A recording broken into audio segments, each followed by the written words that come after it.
សួស្តីអ្នកនរគ្នាសូមស្វាគមន៍ចូលមកកាន់ Channel S Anime នៅថ្ងៃនេះដែរខ្ញុំធ្វើការសង្ខេបរឿងមួយដែលមានចំណងជើងថា Grave of the Firefly ដែលរឿងនេះគឺជារឿងដែលកំសត់ខ្លាំងមែនតើហើយវាក៏ជារឿងទី1ដែលធ្វើឲ្យខ្ញុំស្រក់ទឹកភ្នែកផងដែរឥឡូវនេះកុំឲ្យខាតពេលវេលាយូរយើងធ្វើការចូលទៅកាន់សាច់រឿងតែម្ដងដើមរឿងមកគេបានបង្ហាញឲ្យឃើញក្មេងប្រុសម្នាក់កំពុងតែដេកស្លាប់នៅក្នុងស្ថានីយ៍រថភ្លើងហើយក្មេងប្រុសម្នាក់នោះដែរមានឈ្មោះថាសីតានៅឆ្នាំនេះគេមានអាយុត្រឹមតែ14ឆ្នាំប៉ុណ្ណោះរឿងបានកាត់ទៅកាលពី2-3 ខែមុនពេលដែលសីតាបានស្លាប់កងទ័ពអាមេរិកកំពុងតែបើកយន្តហោះដើម្បីទម្លាក់គ្រាប់បែកទៅក្នុងទីក្រុងកូបេដែលសីតានិងក្រុមគ្រួសារកំពុងតែរស់នៅសីតាបានយកស្បៀងអាហារដែលបំរុងទុកកប់ចូលទៅក្នុងដីដើម្បីរក្សាទុកមុនពេលឆាកចេញទៅកន្លែងលាក់ខ្លួនម្ដាយរបស់សីតាក៏បានប្រាប់គេឲ្យមើលថែប្អូនឲ្យបានល្អផងហើយពួកគេនឹងជួបគ្នានៅកន្លែងលាក់ខ្លួនបន្ទាប់ពីបានលាក់ស្បៀងបំរុងរបស់គេហើយសីតាបានធ្វើការចងសេតស៊ូកូដែលជាប្អូនស្រីរបស់ខ្លួនដែលមានអាយុទៅតែ4ឆ្នាំប៉ុណ្ណោះនៅឆ្នាំនេះ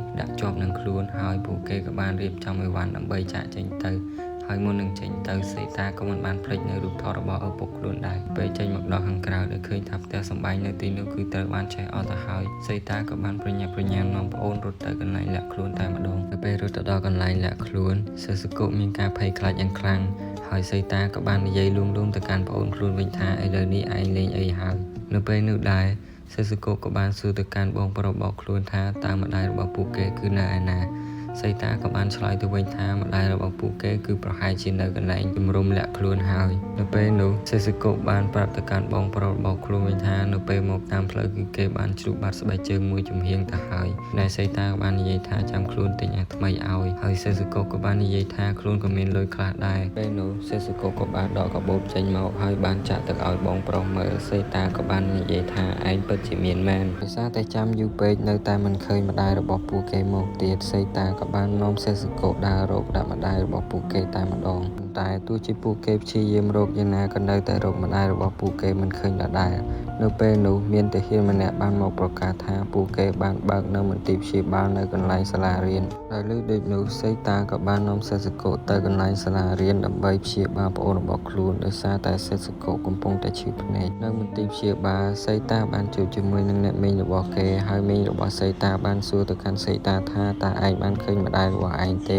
ហើយសីតាក៏បានឆ្លើយទៅវិញថាគេមិនបានឃើញម្ដាយរបស់គេទេអ្នកមីងរបស់សីតាក៏បាននិយាយថាម្ដាយរបស់ឯងកំពុងតែត្រូវរបួសនៅកន្លែងមន្ទីរពេទ្យនៅពេលឮបែបនោះសីតាក៏បានប្រញាប់ប្រញាល់រត់ទៅរកម្ដាយរបស់គេនៅឯមន្ទីរពេទ្យនៅពេលទៅដល់សីតាបានឃើញសភាពរបស់ម្ដាយខ្លួនត្រូវរបួសពេញខ្លួនហើយធ្វើឲ្យគេមានការស្លុតចិត្តយ៉ាងខ្លាំងប្រឈមមុខនឹងរឿងបែបនេះសីតាមិនហ៊ានប្រាប់រឿងនេះទៅកាន់ប្អូនស្រីរបស់ខ្លួនឡើយសេស៊ូកូដោយសារតែខ្លួននៅក្មេងបានយំទាជួបម្ដាយយ៉ាងខ្លាំងសីតាក៏បានសម្ដែងឲ្យប្អូនមើលដើម្បីជាការលួងលោមកុំឲ្យសេស៊ូកូយំតទៅទៀតមិនយូរប៉ុន្មានម្ដាយរបស់ពួកគេក៏បានអនិច្ចកម្មទៅហើយសីតាមិនបានប្រាប់រឿងនេះទៅកាន់នរណាម្នាក់ឡើយបន្ទាប់ពីការស្លាប់របស់ម្ដាយពួកគេសីតាបាននាំសេស៊ូកូទៅរស់នៅឯផ្ទះរបស់មីងរបស់ពួកគេឆ្លៀតពេលមិនទាន់មានការទម្លាក់គ្រាប់បែកសីតាបានទៅយកនៅអាហារបម្រុងរបស់គេយកមកផ្ទះរបស់អ្នកមីងនៅពេលនោះអ្នកមីងពិតជាសប្បាយចិត្តយ៉ាងខ្លាំងហើយគាត់បាននិយាយថាគាត់នឹងនាំសេស៊ូកូទៅមើលម្ដាយរបស់សីតានៅពេលដែលម្ដាយរបស់សីតាបានជាសះស្បើយឡើងវិញ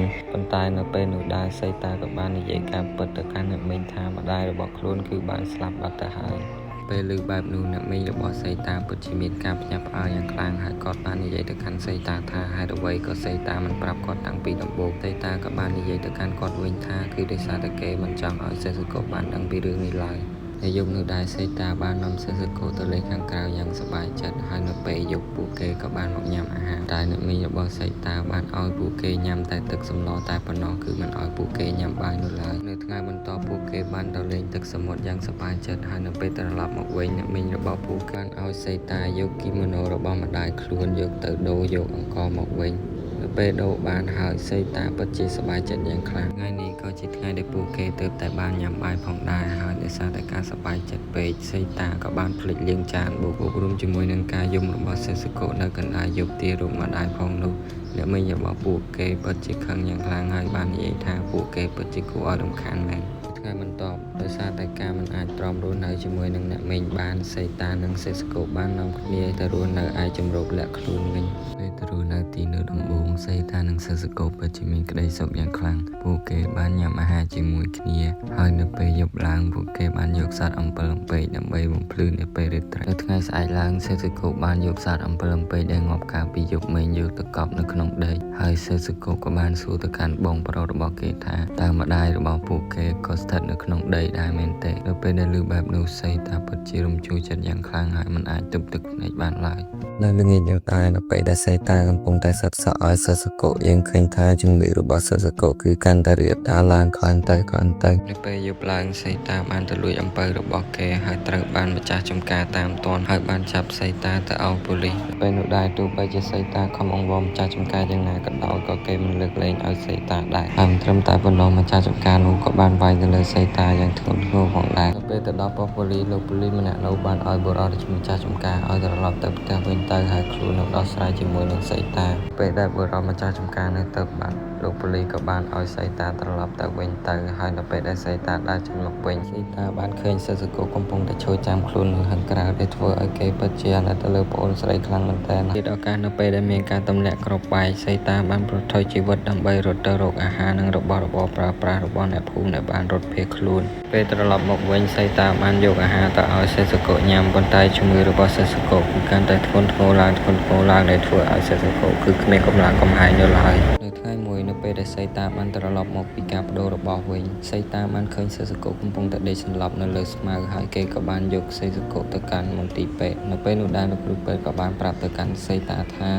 សេសកូគឺមានការខ្វះជីវជាតិយ៉ាងខ្លាំងវាធ្វើឲ្យសេសកូមានអាការៈខ្សោយបែបនេះនៅពេលដើរត្រឡប់មកពីមន្ទីរពេទ្យវិញសេតាបានឃើញលោកអ៊ំម្នាក់កាត់តកកហើយខ្លួនក៏បានដើរទៅរើកំទេចតកកនោះយកមកឲ្យសេសកូញ៉ាំមើលមកដល់ត្រង់ចំណុចនេះខ្ញុំពិតជាអាណិតទៅកាន់ពួកគេខ្លាំងមែនទែននៅថ្ងៃបន្ទាប់គឺជាថ្ងៃដែលជប៉ុនបានចាញ់សង្គ្រាមហើយថ្ងៃនេះដែរសេតាបានទៅដកលុយខ្លាយយកមកទិញរបស់ហើយនៅពេលដែលគេត្រឡប់មកវិញសេតាបានឃើញប្អូនរបស់ខ្លួនកំពុងតែដេកទំពាវៃម្យ៉ាងនៅពេលដែលគេដើរចូលទៅមើលក៏ឃើញថាសេសកូកំពុងតែបៀមនៅលើអាវដែលគេគិតថាវាគឺជាស្ករគ្រាប់ដែលធ្វើឲ្យសេតាពិតជាស្លុតចិត្តខ្លាំងមែនទែនហើយនៅពេលនោះដែរសេសកូក៏បានហុចដុំថ្មមួយមកឲ្យខ្លួនហើយបាននិយាយថានេះគឺជាដុំបាយ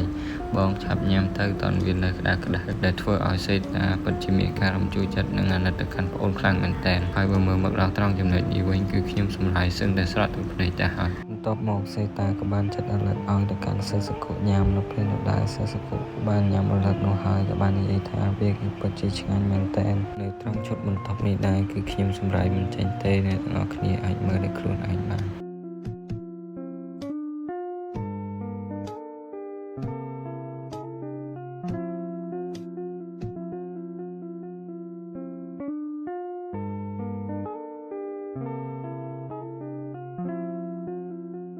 នៅពេលនេះសេសកូក្មេងស្រីដែលគួរឲ្យស្រឡាញ់របស់យើងគឺបានចាក់ចេញទៅហើយសាច់រឿង Grail of the Firefly របស់យើងក៏បានបញ្ចប់នៅត្រឹមនេះដែរហើយជាចុងក្រោយខ្ញុំសូមអរគុណអ្នកទាំងអស់គ្នាដែលបានចូលតាមដានទស្សនាវីដេអូរបស់ខ្ញុំ